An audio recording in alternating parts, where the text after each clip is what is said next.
Halo Sobat Football Lovers, kembali lagi di channel Bal News 2. Nah, kali ini di channel ini kami membahas berita seputar olahraga sepak bola. Dari mulai berita timnas Indonesia, informasi Liga Indonesia, informasi Liga seputar internasional. Bagi kalian yang belum subscribe channel ini, bisa langsung di subscribe dan nyalakan loncengnya agar kalian tidak ketinggalan video terbaru dari kami. Baiklah, langsung saja kita masuk ke video pembahasannya. Sintayong wajib temui klub Liga 1 demi Garuda Muda. Kabar baik Martin Paes di Amerika Serikat. Striker Vietnam diangkut ambulans jelang lawan timnas Indonesia. Simak informasi selengkapnya hanya di Garuda Space Update.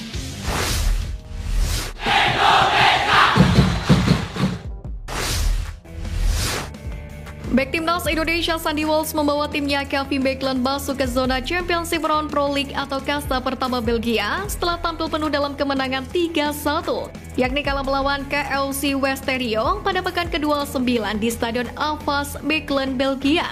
Tampil penuh selama 90 menit, bek 28 tahun ini menandai penampilan ke-24 musim ini dengan mencatatkan 2 clearance, 1 block shot, 1 interception, 2 tackle, 64 sentuhan, 45 umpan dengan akurasi 84%, 2 grounds duel won dari 3 kesempatan, 2 aerial wins dari 4 kesempatan, dan 1 tembakan tidak tepat sasaran. Dengan kemenangan ini, Beckland sementara naik ke posisi kelima klasemen sementara atau masuk zona Championship Round dengan koleksi 45 poin sambil menunggu hasil tim-tim lainnya yang belum bertanding di pekan ke-29 ini.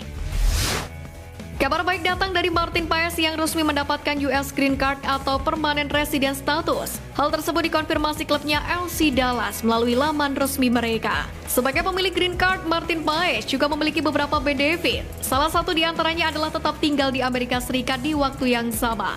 Martin Paes bisa bepergian ke Indonesia untuk beberapa waktu, namun kembali ke Amerika Serikat secara bebas. Pemilik Green Card juga tak memerlukan visa khusus untuk pergi ke Amerika. Meski demikian, Martin Paes tidak akan kehilangan kewarganegaraannya. Kiper 25 tahun itu sedang dalam proses naturalisasi menjadi WNI. Namun, lantaran tengah mengalami masalah regulasi FIFA, Ketua PSSI Erick Thohir memperkirakan Martin Paes baru bisa membela timnas Indonesia pada FIFA Matchday Juni 2024 ini. Ketua Umum PSSI Erick Thohir mengatakan di antara calon pemain naturalisasi timnas Indonesia Nathan Jeon yang paling berpeluang main saat melawan Vietnam pada kualifikasi Piala Dunia 2026 pada 21 dan 26 Maret. Sebab Nathan seharusnya dijadwalkan menjalani sumpah WNI pada 28 Desember lalu bersama dengan JIZ.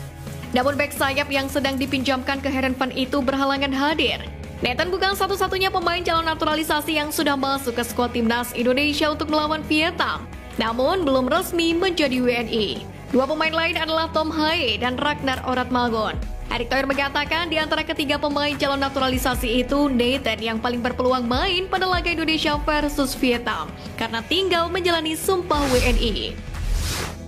Federasi Sepak Bola Vietnam atau VFF mengeluarkan uang lebih dari 500 juta untuk menjamu timnas Indonesia.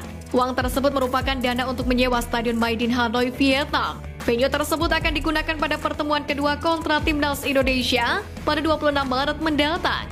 Dilansir dari media Vietnam dari Tan Dien, harga sewa Stadion Maidin berada di angka 800 juta VND atau sekitar dengan 500 juta rupiah.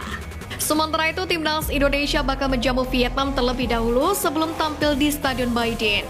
Laga antara timnas Indonesia versus Vietnam sendiri dijadwalkan terlaksana di Stadion Utama Gelora Bung Karno, Jakarta, yakni pada 21 Maret. Tiket laga ini sudah dijual sejak tanggal 4 Maret lalu. Antusiasme para supporter skuad Garuda lalu terlihat jelas. Pasalnya tiket pertandingan sudah terjual lebih dari 30.000 lembar lebih per tanggal 7 Maret. Hal tersebut tentu diharapkan bisa meningkatkan performa tim asuhan Sintayong. Striker timnas Vietnam Pham Tuan Hai harus dilarikan ke rumah sakit usai menerima tackle horor.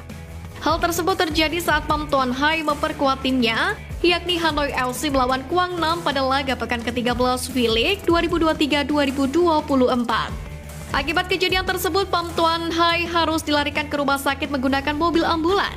Hal itu tentu menjadi kerugian bagi Philippe Troussier yang tengah meracik skuad terbaik timnas Vietnam. Namun media Vietnam Total 24/7 mengabarkan bahwa kondisi Pham Tuan Hai tidak terlalu parah setelah melakukan pemeriksaan. Hal tersebut tentu menjadi angin segar bagi timnas Vietnam. Kendati demikian, Philippe Petrosian masih harus kehilangan beberapa pemain penting lainnya yang tengah mengalami badai cedera. Pelatih timnas Indonesia U23 Sintayong diminta duduk bersama untuk menyelesaikan persoalan pelepasan pemain dari Liga 1. Hal itu diungkapkan oleh manajer timnas Indonesia Endry Irawan. Pasalnya para pemain ini dipersiapkan untuk Piala Asia U23 2024, yang mana turnamen itu tidak masuk dalam kalender FIFA Matchday. Sebelumnya, PSSI sendiri sudah merubah regulasi pemain U23 di sisa musim Liga 1 ini. Aturan itu menghapus kewajiban adanya pemain U23 di klub Liga 1. Dengan begitu, klub diharapkan mudah untuk melepas pemain jika dibutuhkan timnas Indonesia U23. Akan tetapi, Endry mengakui bahwa masih ada sejumlah penolakan dari klub lantaran Sintayong tidak hanya memanggil satu pemain. Oleh karena itulah ia mengisyaratkan sang pelatih untuk duduk bersama mencari solusi terbaik. Keputusan PSSI mengebut proses naturalisasi Tom Haye membuat gelandang keturunan ini diambang menyabet predikat pemain termahal Asia Tenggara atau ASEAN. Dikutip dari Transfer Market, Tom Haye yang kini membela klub kasta teratas Liga Belanda Eredivisie, SC Heerenveen dibanderol dengan harga 52,14 miliar rupiah. Nominal tersebut jadi yang terbesar di ASEAN, mengalahkan para pemain-pemain papan atas Asia Tenggara lain, tak terkecuali Lionel Messi dari Thailand, Chanathip Songkrasin. Diketahui saat ini Chanathip memiliki harga pasar sekitar 17,38 miliar rupiah. Nominal itu setara dengan kompatriotnya Supachai Jaiden. Sementara di belakang Tom Haye ada bek timnas Indonesia Sandy Walsh yang dibanderol dengan harga 26 miliar rupiah. Diikuti oleh pemain Filipina, Gerrit Holtman yang diketahui punya harga pasar 34 miliar rupiah. Komite Disiplin PSSI resmi menjatuhkan sanksi untuk pemain PSS Sleman Wahyudi Hamisi atas aksi brutalnya dengan menendang kepala pemain Persebaya Surabaya Bruno Moreira pada laga lanjutan Liga 1 2023-2024. Adapun sanksi tersebut yakni larangan bermain sebanyak 3 laga dan denda sebesar 25 juta kepada Wahyudi Hamisi. Ini berdasarkan surat keputusan nomor 196-L1-SD-PSSI-3-2024 oleh Komdis PSSI. Menyatakan Hamisi melanggar kode disiplin PSSI tahun 2023. Wahyudi Hamisi dianggap melakukan pelanggaran serius dan menunjukkan gestur kurang sopan terhadap pemain lawan. Dengan jatuhnya sanksi dari Komdis PSSI, Wahyudi Hamisi absen melawan PSM Makassar, Borneo FC Samarinda, dan Madura United. Pemain berposisi gelandang itu sebelumnya telah mengklarifikasi dan meminta maaf atas aksi brutalnya tersebut. PSSI merampungkan kegiatan seleksi dan kursus wasit C1 nasional.